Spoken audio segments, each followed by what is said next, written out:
thanks for joining us for our C-Suite Speaker Series this evening. This is a program that we started a couple of years ago, and we're so excited when we can bring alumni back to campus to talk about their experiences and help inform what we're thinking about in our classes. And we have a great mixed group of audience tonight from various programs across campus. A couple of people I want to give a shout out to as we get started. By the way, I'm Mary Gowan. I'm the Dean of the College of Business. I know we don't have just business students here, so some of you might not know who I am. And we have our Associate Deans for the College of Business, Mike Beesing on the back row, Heidi, Kim Foreman, Associate Dean, and where did Molly go? Molly Brown on this side of the back. We also, Molly's the Associate Dean for undergraduate audience, so undergraduate students, so she has a following. The rest of us do other things. And we also have the Dean of the College of Visual Performing Arts, George Sparks, also on the back. He's joining us. I don't think I saw the Dean of Science come in yet, but we'll give a shout out to him when he comes. What we've really tried to do with this series is really showcase alumni and let them talk about what their experiences are and anything they want to. So tonight, Jason's going to be talking to you about stories, which is really an important concept for you to learn early on because it will inform all that you do. To introduce him, to do the formal introduction, we actually have two students. We have Katie McGee, who's a senior SMAD major and president of JMU's Advertising Club. She worked as a graphic designer in our College of Business and recently completed an internship as a project strategist for Simpson Scarborough. She studied abroad in London as an honors program teaching assistant and worked as an account executive for JMU's newspaper, The Breeze. Joining her is Michelle Mullins, who's a junior with a double major in marketing and media arts and design. She works closely with Katie and serves as the vice president of JMU's Advertising Club. Michelle works with the JMU Marketing and Communications, writing for the Daily Duke. This summer, she completed a marketing internship at REHAU Americas, and she has also worked as a JMU resident advisor. Typical JMU students doing 5,000 things. So I'll turn it over to you guys to introduce our speaker. Thank you.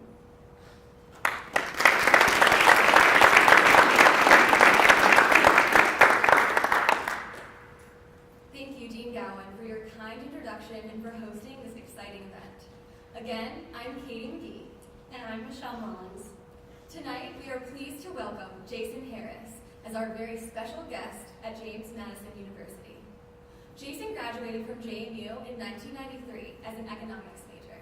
He is now president and CEO of the award-winning creative agency Mekanism. Under his leadership, Mekanism was named to Ad Age's Agency A-List, Creativity's Creative 50, and Effie's Most Effective Independent Agencies. Jason also serves on the board of directors for Advertising Week and the United Nations Social Impact Leadership Council, and is also an advising member of the Elite Brand 50. He has helped build some of the world's most iconic brands, like North Face, Disney, Adidas, Levi's, Ben & Jerry's, the White House, Nordstrom, Pepsi, Miller Coors, and Amazon. In 2015, Jason was named number 5 on the list of the top 10 most influential social impact leaders, having executed the most successful White House campaign in the United States history, It's On Us. On the heels of this campaign, Jason now leads the creative effort of a 15-year global communication strategy for the United Nations called the Most Important Campaign. The Most Important Campaign focuses on implementing the organization's sustainable development goals to engage and compel global citizens to take action and to make the world a better place. We are so fortunate to have such a highly JMU alum visit us to share more about his experiences and accomplishments in the business and advertising industries. Please join us in welcoming Jason Harris.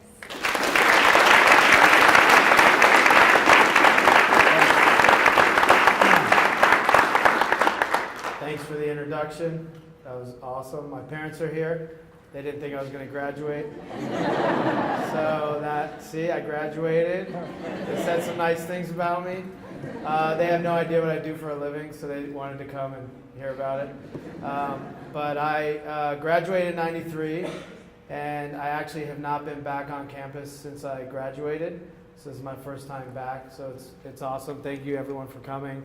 I know there's Sorority Rush tonight, and NFL kicks off tonight, so this is going to be better than both of those. So thank you for coming. But when I graduated, the day I graduated, I drove to California and kind of never looked back and stayed in California for almost 20 years, and just recently moved to New York City 3 years ago. And in that time, ever since I was a kid, I kind of wanted to be in advertising, but my parents talked me into majoring in economics and instead of marketing because it was safer, which is not true. You should major in what you really want to do because that's what you're going to end up doing anyhow. And so in 20 years in advertising, I started an agency about 11 years ago called Mekanism. Started from scratch really and kind of built it as I was going, and learned a lot in that time. And so in the next 35 minutes or so, I'm going to leave time for questions. I'm going to distill everything I learned in 20 years of advertising into this presentation. So that's kind of scary because maybe I didn't learn that much, or maybe I'm a really good editor, but that's what we're going to talk about. So really, for my view on advertising is that storytelling is really what advertising is. And if you can tell stories, since the dawn of man, if you can tell stories and connect through storytelling, that's going to build brand, whether it's your brand, whether it's a product, whether it's a cause, whatever it is. If you can connect through the art of storytelling versus messaging, price and promotion and products, that's sort of my view on advertising. So that's Mekanism. Our website's mekanism.com. If you guys have any clients you want to send our way, that's our website. We were founded about 11 or 12 years ago with this idea of storytelling for emerging media. And our philosophy was really, as I mentioned, it's about storytelling, and it's about finding the truth and what connects a brand or product with the audience, and that's really it. And then finding that truth and then telling it in new and interesting ways, but always going back to that truth. And I'm going to show you some examples of brands that have done that and brands that have missed that. Bless you. Our culture, when I started the agency, we don't always hit this, but I think it's important when you start something to have a set of beliefs and a belief system. So our culture at the company is that we're trying to be innovative. We're driven by friendship. We're driven by deep collaboration with our clients, and above all else, creativity. And so for people in the business school interested in marketing or whatever you end up doing in business, creativity, it's a great industry to be in, and creativity, you can weave that into anything you do in business, but it's really important that at the end of the day to create a creative product. We divided the company into sort of 3 different parts. Mekanism is the agency. We started a production company so we can make things quickly and efficiently for our clients, because that's what the market needs now. You guys are all on all the social media platforms, so you know that's true. And we bought a social media company because I graduated in '93. So I had to buy a bunch of young guys that knew what they were doing. So we have a client list. We are the AOR for Ben & Jerry's. We just won Alaska Airlines, which bought Virgin America. Do a lot of work for Amazon. We have 6 Miller Coors brands. We do Jim Beam, work with the White House, as they mentioned, Muscle Milk, Charles Schwab. So a lot of brands. We won a lot of awards. So this is my credible page, so I know what I'm talking about. We have 4 offices. We have about 160 employees in 4 offices based on different food groups. San Francisco, by the way, has the best burritos in the world if you've ever been there. I would guarantee you guys go there. Seattle fish, Chicago hot dogs, and New York, of course, best slice ever. So we always, in terms of our philosophy, we always think about creating brand stories, and our client and your client, as you guys go out into the world, and if you're in the marketing space or sector, is the CMO. And the CMO has the final say of what work gets made and what work gets out there and gets produced.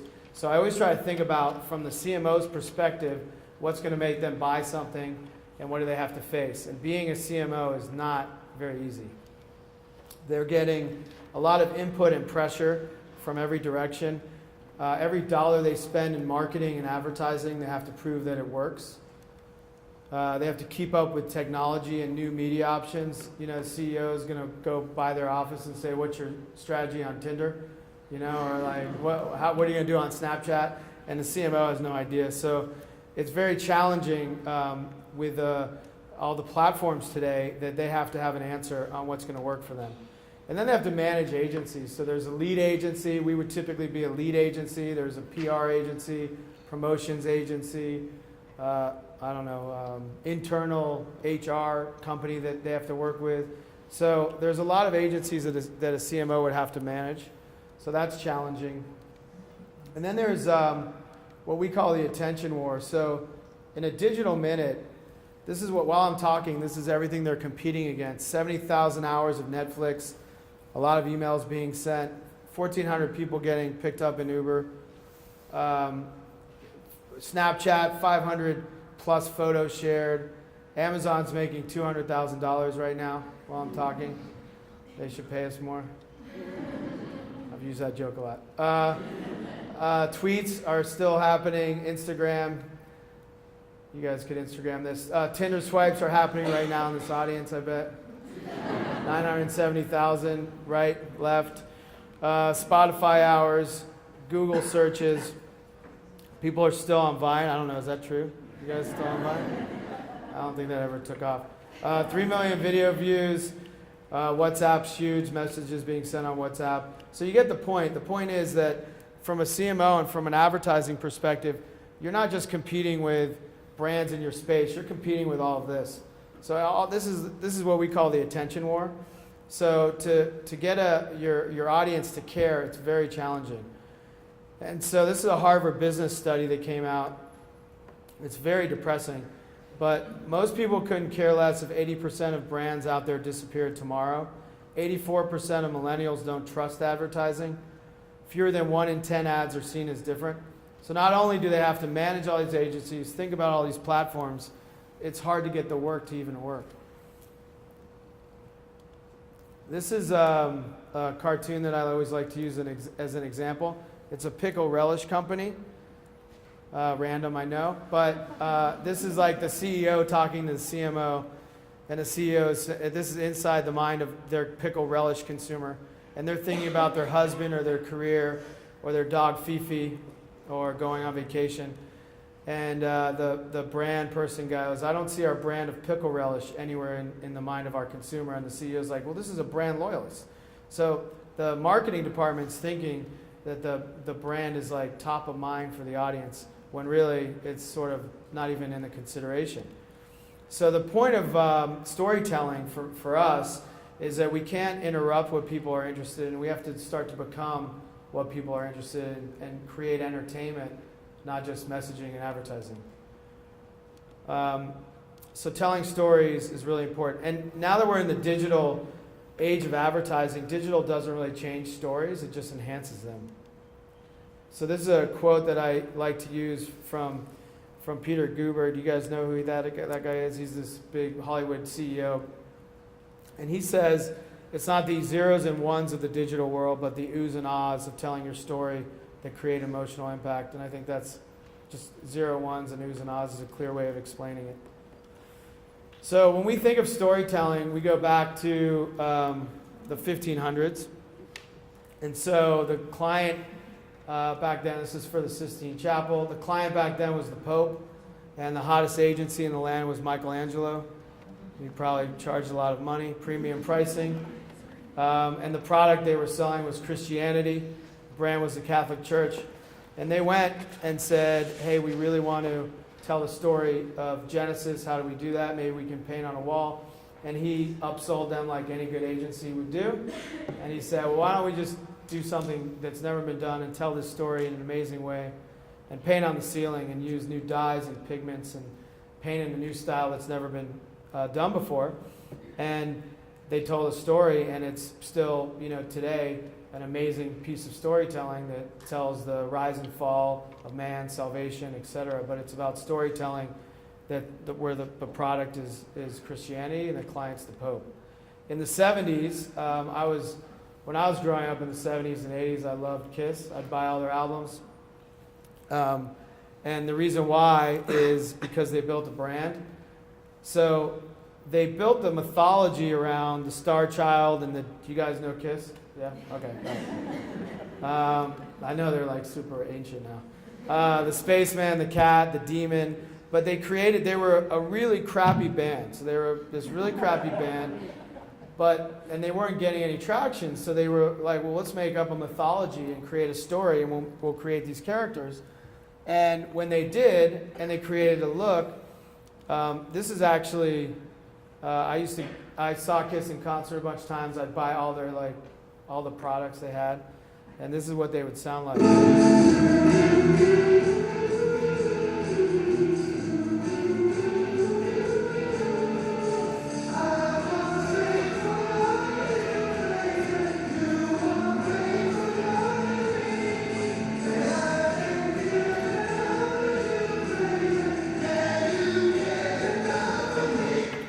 So they suck, right? So that's the live experience.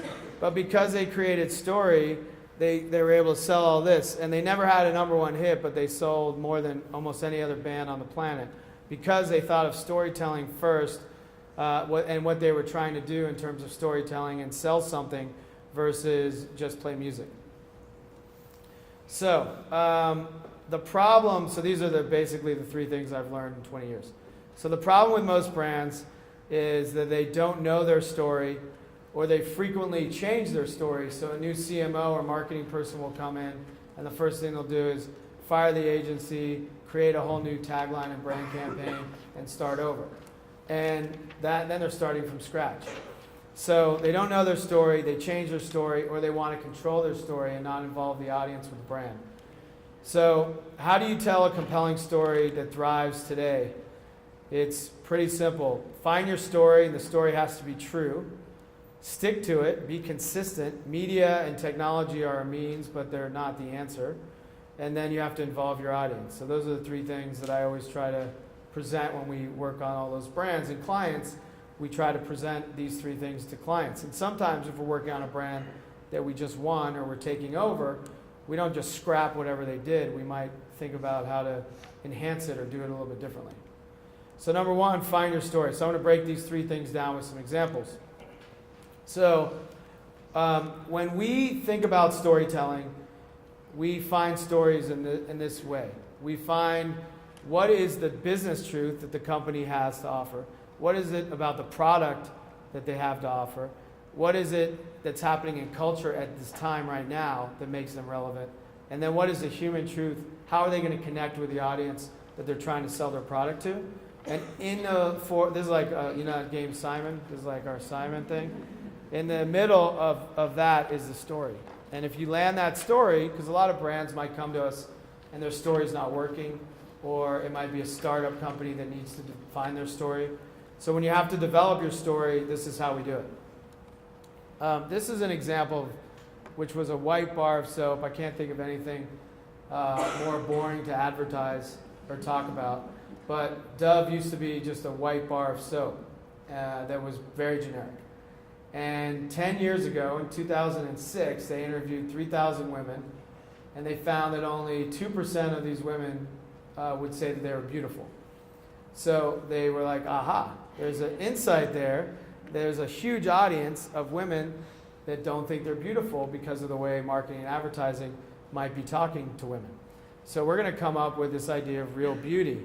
And Real Beauty was the campaign, and they launched it 10 years ago. So if you think about that, they've been sticking with this campaign for 10 years. And in 10 years, they went from a simple white bar of soap to multi-billion-dollar brand with all kinds of product offerings. And they've been very consistent with their message. They've told it in new and interesting ways. But Real Beauty is what they stand for. That is their story. They looked at that. Someone did something similar to that Simon circle and found that story in the middle through insight and research, and they stuck with it. Doesn't matter if a new person comes in, they're not going to change. And they're building brand that way. So that's an example of finding your story.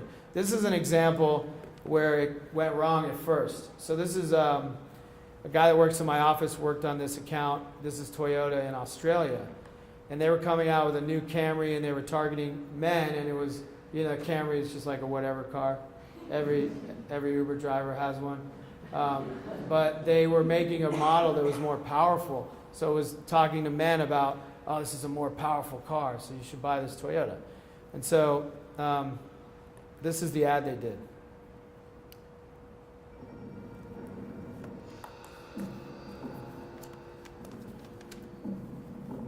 What motivates you to go beyond, to explore the unknown with unshakable determination? All new Camry Atara inspires confidence. So do you really think a Toyota Camry is going to make you cliff dive and like get chiseled abs and, probably not. So when they launched this, because it wasn't a truth, it wasn't rooted in a truth, their sales were off by something like 25% of what they projected. So the agency, where my buddy worked, they had to quickly rejigger it, do some research, and they did a new campaign. And in this campaign, this is the importance of telling a true story, is they came out with this campaign.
So they turned their sales around.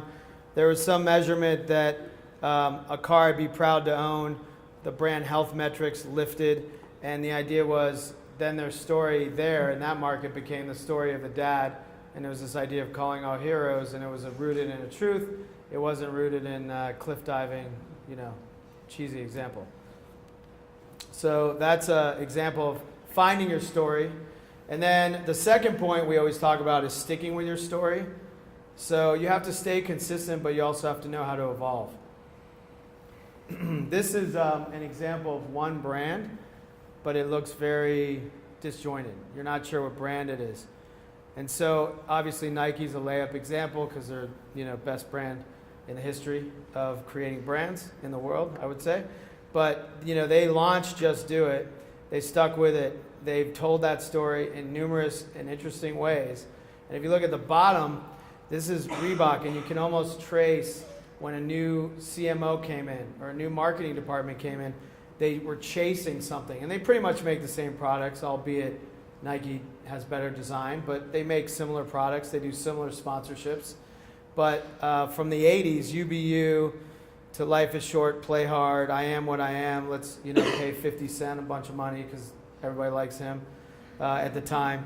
Run Easy, then it was about, toning your butt with, this whole retone campaign.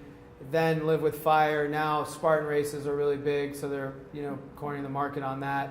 And so maybe that'll work, but, as long as they stick with it, or they might change it. But the point is, this is an example of two similar brands and one that's just chasing a story versus defining what they stand for. This is Judge Judy. She just wanted to say hi. The world's most powerful brands have consistently told one story. When you think of Apple, you know it's innovation. They're going to come out with, headphones that are wireless and the jack doesn't work. But everyone's going to be on board with that. So they're always innovating. They're always pushing it. You never know. They're always going to surprise you. Red Bull, which is just a crappy, energy drink, tastes terrible, but they're about adrenaline. Their story is adrenaline, not the energy drink. Their story is much bigger than just that product. Disney, of course, is magic. The North Face is one of our brands, so I shoved it in there. But it's about exploration. So North Face, never stop exploring. They've always stood for that. That's what they're always going to stand for. And so an example, this is an ad that we did that when we started working with the North Face, never stop exploring, we didn't come in and say, scrap that. We said, well, you stand for exploration. But instead of doing ads where it's just a guy on the side of the mountain, hanging there, why don't you do a story of exploration that's broader? It can be people traveling and tasting new foods or going for a run in their neighborhood. Exploration can have different meanings to different people. It's not just, the guy summiting Everest, which no one's going to really do. So then we started working with them. That's how we pushed exploration, and this is a global campaign we did.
Okay, so that's North Face.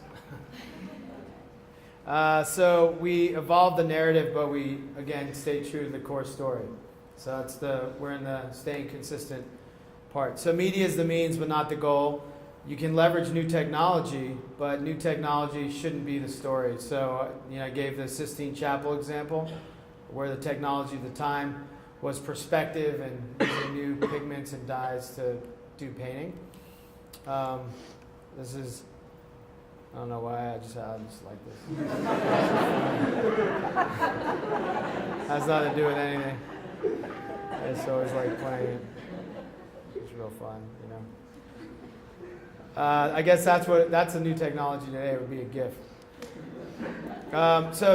Kiss Army, they used the latest technology at the time. They came up with their story. They used the latest technology at the time, which was the Kiss Army before social media. It was one of the first ever influencer programs where they would send keychains and t-shirts out, and they would have fans hound the radio stations to play their music because their music sucked. And their fans, and they named it Kiss Army, very smart naming convention, so people felt like they were part of something, and they got their music played. So the challenge again is media and technology should never outweigh the story. I have two more examples. Chevrolet did a campaign, Chevy Runs Deep, from 2010 to 2013. It was very successful for them.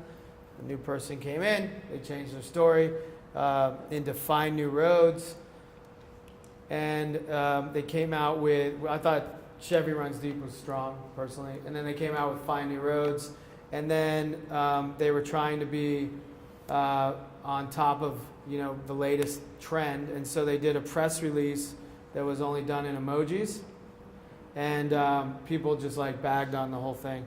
And when they changed their story, their sales went down 14%. And this is, again, a cautionary tale of not just following trends. And I hate that guy. You know those Chevy ads? That guy? I don't know if you guys see this. Okay. I don't know. Personally hate it. Anyways, that's like chasing the latest thing. Let's change our line. Let's be about emojis. That's not a story. That's just riding the wave of what's happening in culture. So, story needs to outweigh the media and technology. Final point is let others tell your story. So you have to involve your audience. So we did a campaign. You guys actually have this on campus. It's on us. Have you seen it around? Some people have. So we got this assignment from the White House to do a campaign talking to you guys on college campuses about sexual assault. And 1 in 5 women will be sexually assaulted while in college. And it's mainly the first 2 years, and the number is getting worse and worse. 13% of rape survivors report it. 40% are afraid that it's going to happen again. It's usually someone that they know. So obviously it's a massive problem and it's not getting better. So, and I'm not saying that this campaign is the answer, but this is an example of getting the audience involved. And we had to do that because we were working as a pro bono campaign. There's no money to do anything. So we had to figure out, how do we get people on college campuses to actually take the message and do the campaign and the work for us. So we created this simple badge idea on a website. People would take the pledge. They would change their profile. We did research and we found that there's only 4% of primarily men that are committing sexual assaults. So our idea was, well, let's talk to, similar to the Dove example, let's talk to the other 96% and make the campaign. Let's not do a PSA that says don't rape. Let's do a PSA and a campaign and a program about saying it's up to you, the other 96%, to do something about it, to get involved and step in, hence the name It's On Us. And when we approached it, even though it was a social good campaign, we approached it as if we were building a brand and what our story was, and we created a look and a logo, and that's where the It's On Us look came from. We had to get celebrities involved. We got corporations involved. They created a Sims character that was wearing the It's On Us t-shirt. We created t-shirts as a badge of honor to say I support this campaign. We created a toolkit online where students could, we launched with a PSA, and it had a script and a way to shoot it that anyone could shoot. Simply this PSA. 438 PSAs were created from college campuses. We did a toolkit on how to hold a rally on your college campus. Over 1,300 events. This is an ROTC Army rally where they would order the t-shirts and they held rallies. Obviously, we did a lot through social. You guys want to see a short, it's like a 2-minute video? Yeah? Okay. This is how the campaign worked. I'm Barack Obama, and it's on us. It's On Us is a cultural movement to fundamentally shift the way we think about sexual assault. 1 in 5 women in the U.S. today is sexually assaulted while in college, most during their freshman and sophomore years. Only 13% report the crime. 40% fear reprisal from their attacker. And the problem is getting worse, so we needed to reframe the conversation. Instead of focusing on the 6% of men who commit sexual assault, or the 20%, the survivors, we are focusing on the other 94% of men and women who can do something about it. Let's put the responsibility on all of us to fight campus sexual assault and change the numbers forever. Launched by President Obama at the White House, It's On Us is a rallying cry, inspiring everyone to step up and realize the solution begins with you. It started with a celebrity spot to gain attention. It's On Us to stop sexual assault, followed by content defining consent. If you don't get it, you don't get it. Which led to a pledge that became a viral badge, which became a movement. And by creating tools and handing over the campaign, the movement grew. Other organizations and celebrities have started creating their own content as well, using the original It's On Us vision and design. Over 360 colleges have created their own spots, media platforms creating their own content, and over 1,200 events along college campuses nationwide. And recently, Vice President Joe Biden introduced It's On Us and Lady Gaga's performance at the Academy Awards, driving thousands of new pledges on the website. The hashtag It's On Us surged on social media, generating over 500 million impressions on Twitter. It's On Us is a rallying cry for men, women, community leaders, role models, companies, and organizations to say it's on us to change our culture for good. So that was that campaign. Obviously, we had the president and a lot of award shows. So we had a lot of celebrity firepower behind it. But the idea and the principle of creating tools for the audience to take over your message and your campaign still applies. One example, I hear Walmart's big around here. Is that true? That's what I heard. This is a Walmart example of when you do involve your audience, sometimes it can go a little bit askew, and how to correct for that. So this is my last example. But Walmart did a campaign where they were trying to get Facebook likes on Facebook pages for all the different Walmarts. And so these guys, probably college guys, hijacked it, and they said, let's send, and the winning, whoever got the most likes, Pitbull from Miami was going to fly there. So they're like, oh, he's from Miami, let's get the internet to like the Kodiak, Alaska Walmart, and we'll send Pitbull to Kodiak, Alaska, and he'll never go. And so this is what happened. Walmart, so it's a campaign where they involve the audience, but they sort of ninja, fought the guys off and said, we're going to lean into this and we'll send Pitbull there. So this is a video that, I don't know if you're Pitbull fans, I'm not, but whatever. I'm over in Madrid, Spain right now, rocking Rio. And there's a huge Walmart sheets energy strip campaign going on. And I heard that Kodiak, Alaska has the most likes due to someone that thinks he was playing a prank.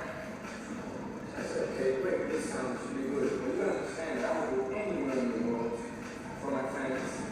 So I want to thank Walmart for the opportunity, sheets energy strip for the opportunity. And with that said, I want to invite that someone who thinks that it's a joke to Kodiak, Alaska, with me. With that said, enjoy a little bit of my world tour here in Madrid, Spain, Rock and Rio. Follow the stage and follow the Kodiak. Bye. Done. So, a lot of other times, he's still dancing. All right, so that's Pitbull. And this is him in Kodiak with the Eskimos. So he made it there. And then they actually did invite the guys that started the campaign against it, and they did another video. But, a lot of times it can go against you. So McDonald's did a involvement marketing campaign where they said, tell us your McD stories. And people were like, I walked into McDonald's and I got diabetes. It smells like death in McDonald's and stuff like that. And so you have to know your brand and understand how to craft, how to involve your audience in the right way. You can't just throw it out there. So to recap, my 20 years in the business, make stories, not ads. Find your story. Make sure your story is honest and true. Be like Dove. Don't be like Toyota. Stick to your story. Stay consistent. Be like Nike. Don't be like Reebok. And then let others tell your story. Involve your audience. Figure out ways, once you've come up with your story, it's true and it's working, and you're sticking and being consistent with it, how do you get the rest of the audience to, once they're fans, to tell your story for you? That's it. Thanks.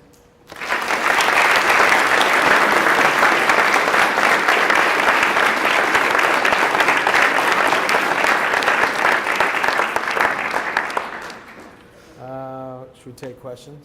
Okay. Anyone have any questions? Yes. Who was one of your first clients when you opened Mekanism? Our first client was Microsoft, actually. We launched a campaign for Windows Vista operating system.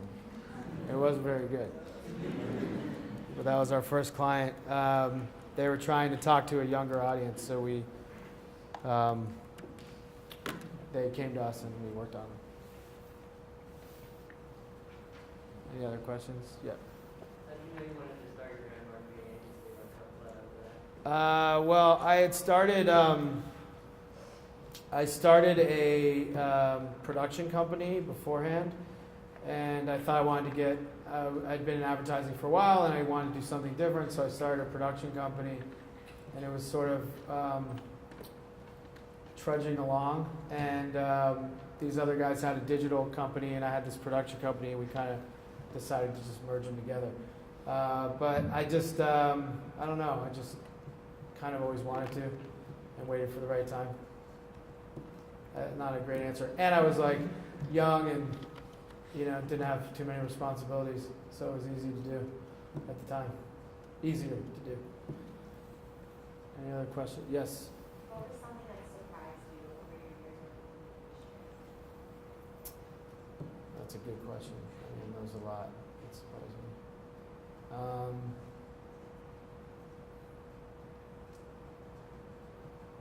I would just say that there's not a lot of loyalty. I would say that kind of surprises me. You work with clients for a long time, or for the first time, the average tenure of the CMO has gone down. So the first time in like 10 years, CMOs are in their job for less time. So they're under a lot of pressure to quickly make changes. So I would say from brands don't give their employees a lot of time to make a big impact. And this crafting stories takes a long time to get it right. And so I would just say there's just a churn factor in the business that is a little bit surprising. Yes? What advice would you have for someone who's maybe not very good at storytelling to be able to craft better stories? I follow those 3 rules that I went over. I would study the brands that do it right. That's kind of what we do. Yes? I was wondering what made you make the leap out to California coming from Jam, and you have a career going out there. No, I just the waves and beach, and I don't know. I just my parents gave me a Chrysler LeBaron, and I drove out there. I think it broke down like 2 months after I was there. But I just wanted to I envisioned like California being. I'd never been there. I thought it was, some amazing place. Yes. Who's your favorite customer to work with? That's a good question. Favorite customer. I think we do a lot of work with HBO, and I think it's very easy. Like their products are so good, like their shows are amazing. It's sort of like they make amazing product. Versus a lot of like if we work with Charles Schwab and we're selling, an ETF or some IRA account, it's harder to get fired up about that. To be honest with you. Yes, sir. I'm only convinced that you about, some of these numbers obviously are great and they have great stories. Is there one in particular that maybe for a personal reach that you keep the close to or like a lot of campaigns? Personal views? I think just the It's On Us campaign is something that I sort of drove, and it transformed our company. So that's the one that is the most important to me. We had never done any social good campaign, and we did that, and we're doing a campaign for the United Nations, and it just it helped the company. It's good for business because it helped the company felt like we were doing more than selling deodorant and soft drinks, and I think that that's why that one was kind of pivotal. I realized, you don't have to necessarily. It's not all about money. You can do good in the world, and it actually ends up helping the business because it helps in other ways. So that was like a pretty late in the game one. We've only been doing that since 2014, but that was like a pivotal moment for me. Yes? Hi, Tori. So Sure. a lot of large hyper-small companies. So how do you go out and seek these companies, or do these companies say see an ad like your face and then come to you all to start their marketing campaigns?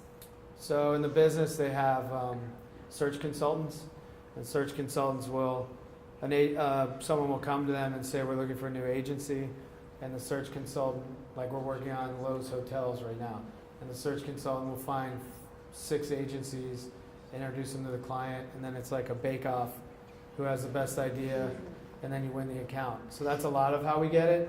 And then since I started the company, I've invested a lot in hiring PR firms. So anytime we come out with work, it gets out in the like we just try to get our name out there so that creates inbound calls. So I believe in doing a lot of PR. You had a question over there, yeah. What's been the most challenging? Most challenging. I would say, we work on a lot of Miller. Actually, we do Jim Beam currently, and that's really hard. There's all these rules and regulations, and the client is getting videotaped. That's a challenging client. Yes. So you define Mekanism as a creative agency. What are some of the names of the teams that work in-house, and then do you outsource any work as well? Names of the teams? Yeah, like in the offices, what sort of teams work in office specifically? I know that's probably a good question. Like the way we're structured, Right. sort of? Like creatively, or? No, like functionally on the day-to-day, what are the employee job titles? Oh, so on the agency part, forget the production or the social media part, but the agency, there's, brand managers or account managers, is that what you're asking? Yeah. So they manage the client relationship, and their job is to sort of be the liaison and sell the work to the clients and oversee the development internally. Then there's creative teams, which will consist of a writer and an art director. So art and copy, which has always been the sort of model. And then we have strategy. So strategy people find the insight, like that Dove example or the White House example. They have to crack what is the insight that we're going to build the creative off of, and then they'll create a brief, and then the creative teams will have at it, and then the brand person tries to sell it through to the client. And we work in a very collaborative way. And we've started doing something new, which is more of a writer's room, where we get a lot of young talent and they sort of get in a room, almost if you think about how, you ever see 30 Rock? It's kind of like that, where they'll like get a brief and try to mix it up and come up with ideas, which is kind of a new model that we've been testing out. Yeah, in the back. From start to finish, what's the average time that it takes you to roll out a campaign? It can be On average. probably like 2 months, 2 to 3 months. It used to be 6 months, but now it's much faster. We usually get 2 weeks of creative development. So from when we get a brief, when we land the insight, the client signs off on it, we start doing the work, we usually have 2 weeks to noodle on it before we present ideas. So that's pretty fast if you think about crafting, big campaign. It's pretty quick. And then we usually get 4 weeks from when it's sold in to produce it and make it and have it launch into the world. And if it's on social media, it's much faster than that. Yes? During those 2 weeks we were talking about, if you kind of hit a roadblock, what kind of things do you do in order to spark creativity?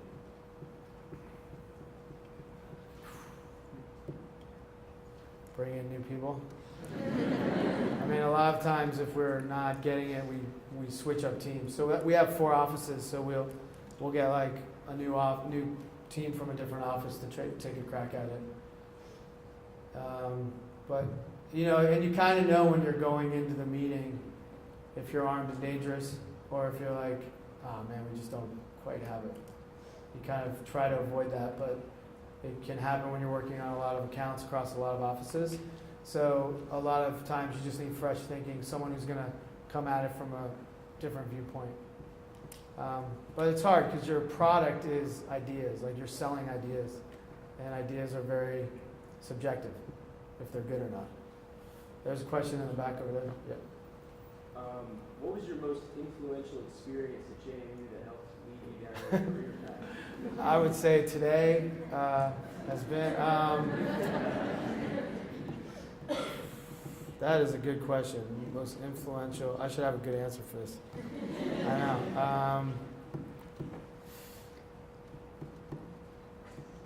I don't know. I would just say that I obviously had a great experience. I transferred schools. I had a terrible experience at the first school I went to, and I had a great experience here because I think it was, you know, people that come from JMU after they've left always rave about it. I'm sure you guys have heard from people that have gone here. And I think it's, there wasn't like one experience, but it's just a very comfortable environment where you also feel kind of empowered and not micromanaged. So I feel like that kind of set me up to kind of do my own thing. That was a good answer. Thank you. I pulled that out. Yes. Growing up, do you have a passion for art or musicians? What do you advertise? I always just liked. I was really not necessarily for business. I just I was always drawn to the little things that were in between the shows, and I just thought that they were like short stories. I watch a lot of TV, and I just those little nuggets in between the shows. I just found that like someone comes up with those. That's kind of fascinating that you can make a living doing that. So that was it, but it wasn't like. And I did actually, I take that back. I took an art history class here that really made a huge influence. It was amazing. And then I realized I was too far in the business school. But I was, and I'm glad I didn't like change direction, but that art history class made a massive impact on me. And then I realized I should probably learn more about art. Yes. Hi.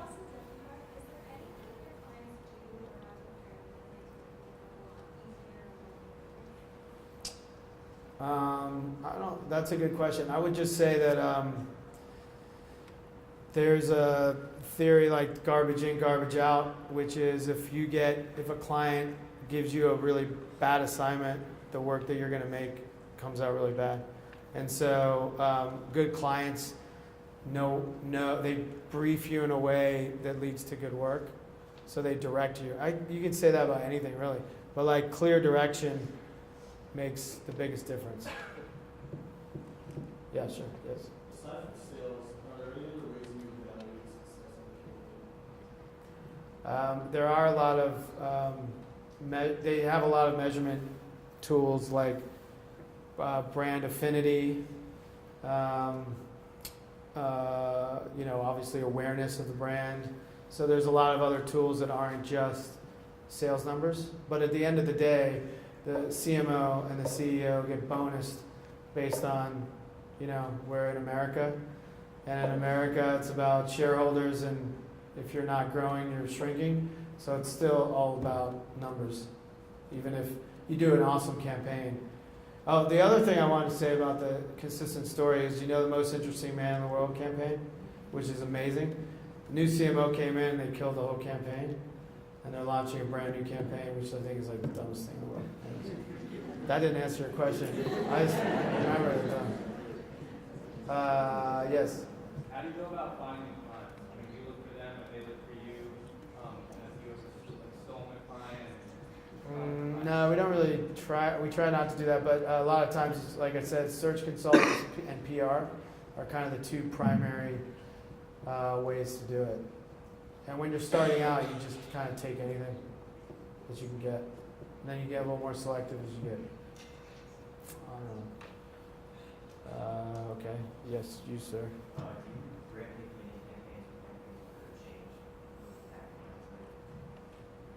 Yeah, we've done a lot of bad work with Pepsi. I regret some of those campaigns. Yes. Yes. As far as when your obviously creativity is really important within the company, when you're hiring your new employees, how do you look for creativity in them? When we're hiring new employees.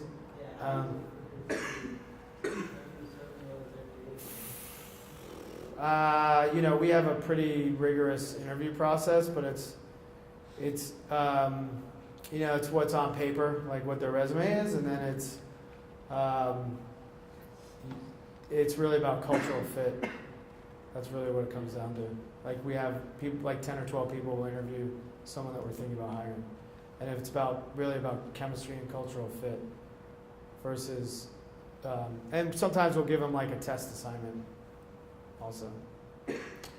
Yes. Is there a brand that you're just starting to create campaigns for? 'Cause, I mean, you know, you have a lot of brands that are creating campaigns for change. Like, how do you look for creativity in them? Or we're hiring new employees. How do you look for creativity in them? Uh, you know, we have a pretty rigorous interview process, but it's good question.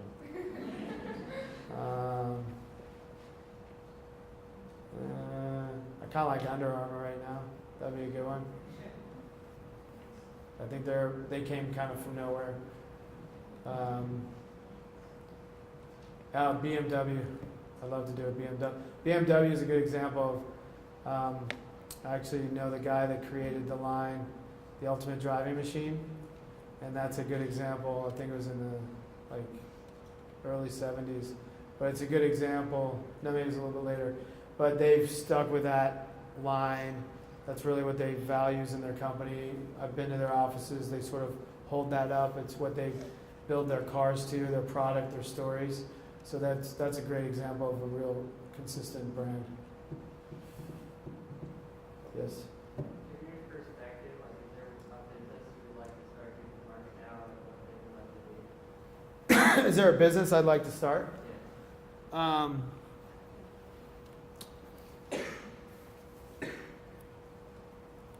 I don't know how to do anything else really.